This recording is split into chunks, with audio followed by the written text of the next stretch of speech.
Hello, everybody. How you doing tonight? Welcome to the monthly second Saturday Suncoast Storytellers open mic. I think, has everybody been here before? Is there any newcomers, any first-timers here? You got a few? Oh, excellent.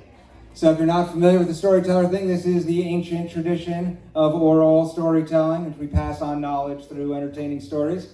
That's what we do at Suncoast Storytellers here in one form or another. You'll be getting a treat tonight. And of course, today is Wanda's birthday, and we're celebrating Wanda's birthday. And part of that is we've been asking people to donate to the festival that we're holding in November at USF.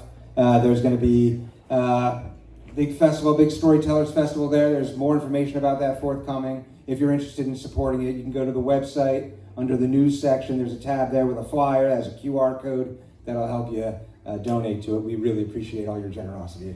And this is going to be a great event, bringing the community together. That's what it's all about. That's what we're all about, bringing the community together through telling our stories from the past and passing them on, passing generational knowledge on through the oral tradition. And so, welcome to Suncoast Storytellers. Let's get this ball moving. You don't want to hear me talk anymore. First up tonight is Walt. Walt's going to tell us a story. Those of you who've never heard Walt tell a story, before, you're in for a treat. Come on up, Walt, and tell us some Florida history. Well, normally I tell amusing stories and some personal stories and some historical stories, but I am working on a story for a presentation with another group that I'll be doing next week, and it's a more personal, serious story for me. See, I grew up in Greenville, South Carolina.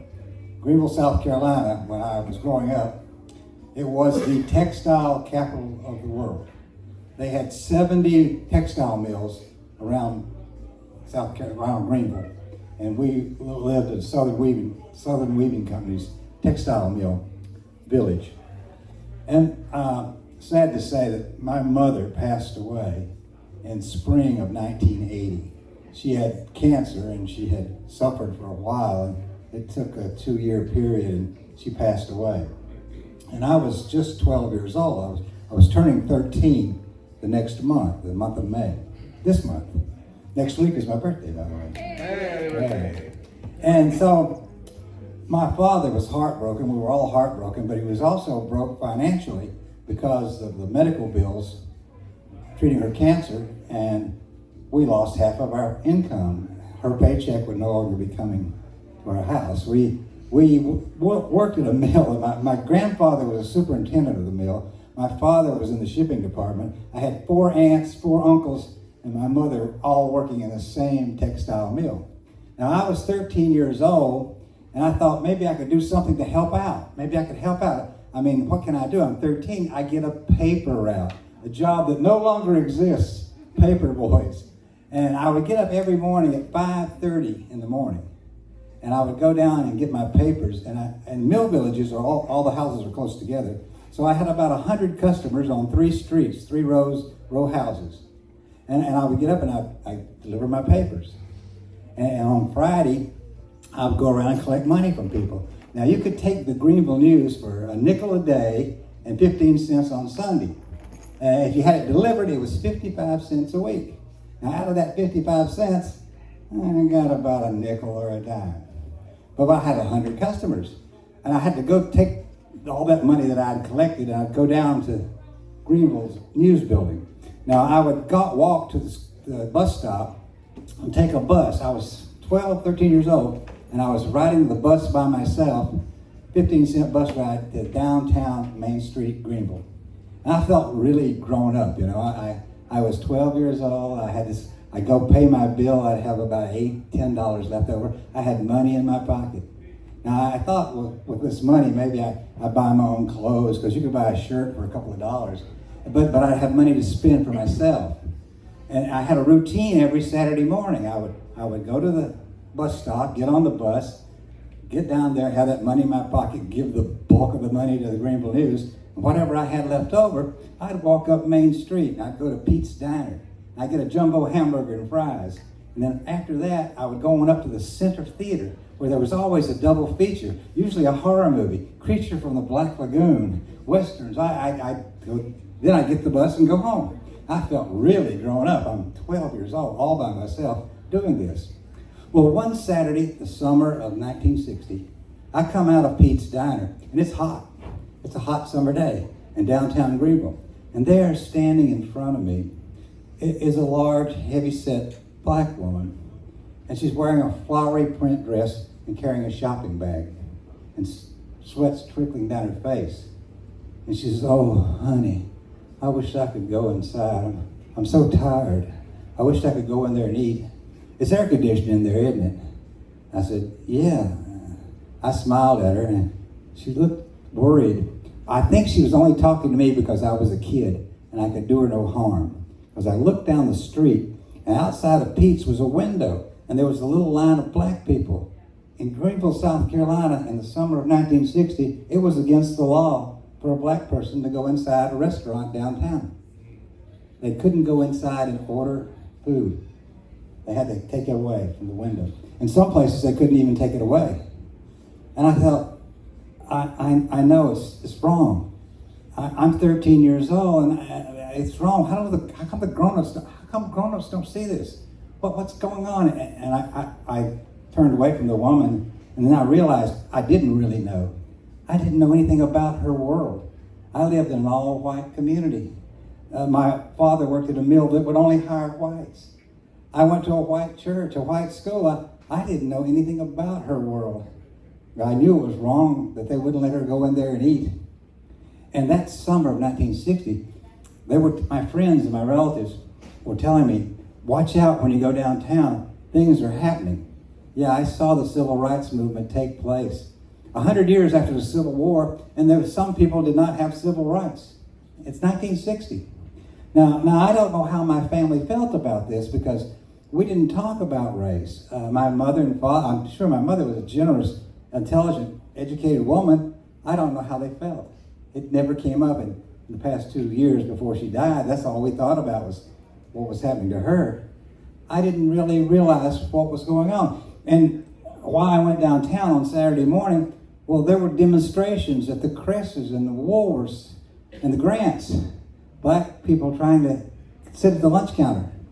And 5 students went into the library. The library, Greenville Public Library, was segregated.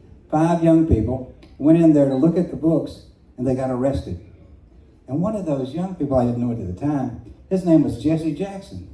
He had grown up in the same town I did, but he lived on the other side of town. He would later become the Reverend Jesse Jackson. But that summer, he got arrested. And that case went to the Supreme Court.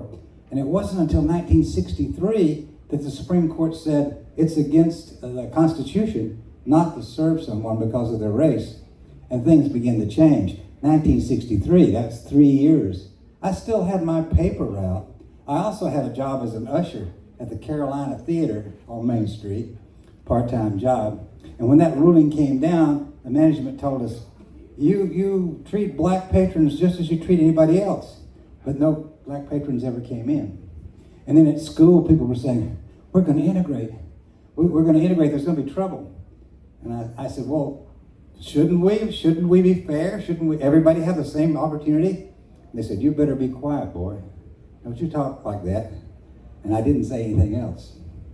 They didn't integrate that school till 1971. I'd already been to college and gotten out and gotten a job. In 1965, I had to get into college or be drafted. And I went to a Baptist junior college. Oh, I didn't know Baptists had so many rules. And I broke every one of them. What was most amazing was that year, 1965, we had 500 students on this campus. We admitted our first black student, one black student. I got a letter from the dean. It said, you have been selected, and we thank you very much for sitting next to this person in the assembly. If you have an objection to this, let me know and we'll move you. And I thought, wow, the one black student, I'm going to sit next to her. And she was a nice, quiet person. We didn't say a lot. But what a strange thing. I wish I'd kept that letter. Anyway, at my sophomore year, I started working for the school newspaper. And I wrote two different editorials. One was against the draft. The dean did not like that one. And then I wrote another one that really got me in trouble. By that point, we had 4 black students on our campus. And I said, we should stop calling ourselves the Confederate Rebels. And they said, well, we only have 4 students, and none of them play sports. It wasn't until years later that they changed and dropped the rebel for the Trojans. But that particular thing about journalism, I think the reason that I went into journalism was because Bob Woodward, the Watergate guy, had said that the great thing about journalism is that if you're honest and tell the truth, you can shine a light in the dark areas of society and maybe inspire change. I said, for that reason, I went into journalism. And when I got out, I went to work for the paper that I had delivered, the Greenville News. And I didn't go to them for any particular political reason. They were just the first person who would hire me. And they were conservative, but the same year they hired me, they hired their first black reporter. His name was Sam, and we became friends. I made friends with him. And Sam went on to win awards, and he became head of the Greenville School System's Information Services. And I came down here to Florida and went to work for the Tampa Tribune. And I say now that I woke up at 5:30 every morning. I think I really woke up that day that I came outside of Pete's Diner and saw that woman on the street. Thank you.